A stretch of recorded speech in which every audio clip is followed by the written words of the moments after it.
কি নাম না চলি আমি কৰা নাই ৰুম কাৰ ৰুম আমাৰ ন কাৰ ৰুম ৰুমটো বেলেগৰ নামটো কোৱা নামটো কোৱা আপোনাৰ নামটো কি নামটো কোৱা নামটো কাৰ আপোনাৰ নামটো কি মোৰ নাম জিয়াৰুল আপোনালোকৰ ইয়াতে ফ্লেটটো আপোনাৰ নেকি মোৰ নহয় ভাড়া লৈ আছিলে মোৰ নহয় এইটো ফ্লেট কি কৰিব আহিছিলে আমাক ইয়াতে নাই তলৰ পৰা আনিছে কিয় নিলে আপোনালোকক? তেওঁক চিনি পায়নে নাই আপুনি লগৰ হয় চিনি পাওঁ কি নাম তেওঁ কি নাম চাহিল ক'ত ঘৰ চাহেৰ কি লিখে চাহিল ক'ত ক'ত ঘৰ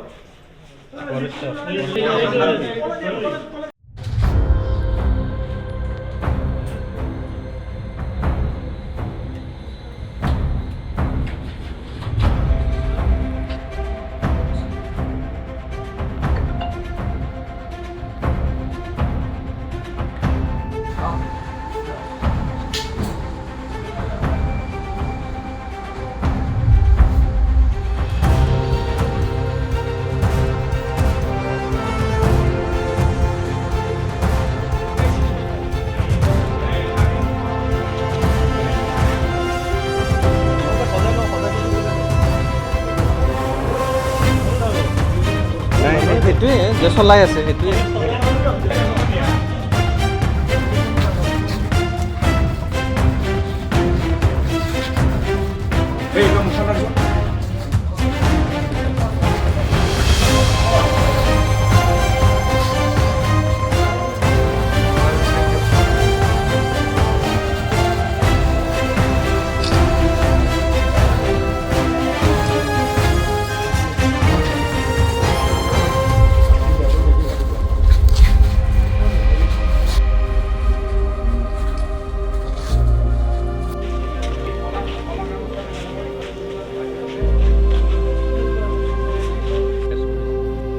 আজি আমি আমাৰ DCP ৱেষ্ট ছাৰৰ মানে গাইডেন্সত আমি এটা অভিযান চলাইছিলোঁ।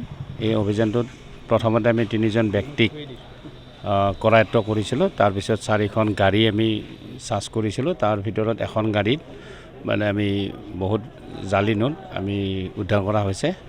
তাৰপিছত তেওঁলোকক ক্ৰমান্বয়ে এটা হ'ল আছিলে আপোনাৰ জিয়াৰুল, এটা হ'ল আমানজ আৰু এটা হ'ল ৰহিম মিয়া। ৰহিম মিয়াটোৰ ঘৰ হ'ল আপোনাৰ কোচবিহাৰ, জিয়াৰুলৰ ঘৰ হ'ল গৈ মানে এই কটাবাৰী গড়চুক, আৰু আমানজৰ ঘৰ হ'ল বৰপেটান। এই 3জনক সোধপোছ কৰাৰ অন্তত তেওঁলোকৰ লগত চাহিল এই মিলেনিয়াম এপাৰ্টমেণ্টত এই চাহিল ভাড়াতীয়া হিচাপে এটা ফ্লেটত আছিলে। তেওঁৰ ঘৰটো চাৰ্জ কৰা হয়। ঘৰৰ গৰাকী আহি দুৱাৰ খুলি দিয়ে।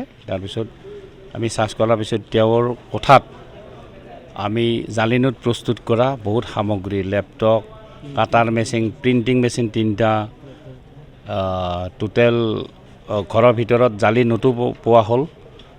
সমুদায় মিলি 3,86,000 টকা জালি নোট জব্দ কৰা হৈছে। 4খন গাড়ী, তাৰপিছত প্ৰিণ্টাৰ্ছ 3টা, মোবাইল হেণ্ডছেট 5টা, এইখিনি জব্দ কৰা হৈছে। কিমান দিনৰ পৰা ইয়াতে আছিলে এইটো বেছি দিন হোৱা নাই, এইটো তদন্তত ওলাব কিমান দিনৰ পৰা আছিলে। এইখিনি আমি অধিক সোধপোছত পাই যাম। এতিয়া 3জনক এৰেষ্ট কৰিছে 3জন আমি এৰেষ্ট কৰিছোঁ বৰ্তমান। মূল যিগৰাকী ঘৰৰ মানে ভাড়া লৈ আছিলে তেওঁক ধৰিব পৰা মানে য'ত ফেক্টৰী হিচাপে তেওঁলোকে প্ৰতিষ্ঠা কৰিছিলে তেওঁ বৰ্তমান পলাতক, তেওঁক পোৱা নাই। ক'ত কেনেধৰণে লিংক আছে এইটো যিহেতু ডাঙৰ এটা নেক্সাছে হ'ব।